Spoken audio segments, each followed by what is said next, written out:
Activa 5G में pickup नहीं था, तो इसके लिए कार्बन साफ़ करने का था। तो कार्बन में ऊपर से साफ़ कर रहा हूँ इसको। ये कार्बोरेटर ओपन किया, यहाँ से वाल टॉप पे लिया, टॉप पे लेके ये अंदर लाइट मार के पूरा कार्बन साफ़ करना इसका। बहुत ईजी साफ़ हो जाता है टॉप पे लेके साफ़ करने से। पूरे कार्बन साफ़ करके इसको एक हवा का प्रेशर मारे तो पूरा रिवर्स आ जाता कार्बन। उसके बाद थोड़ा ऑयल डाल के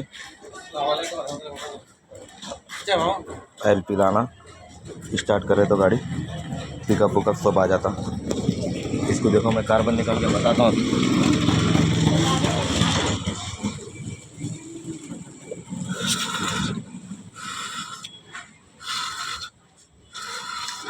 दिख रहा हूँ आपको कार्बन बाहर आ,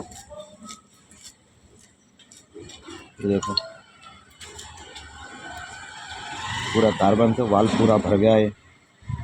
कस्टमर क्या है, ज़्यादा पैसे नहीं लगा सका तो ये शॉर्टकट में साफ़ करके कस्टमर को दे सकते। गाड़ी पिकअप उकअप सब आ जाता, माइलेज आ जाता, गाड़ी गड़गड़ गड़गड़ नहीं करती रनिंग में।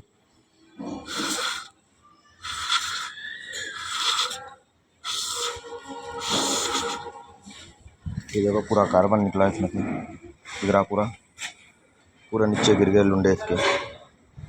बस साफ़ करके इसको फिटिंग करे तो बराबर हो जाती गाड़ी।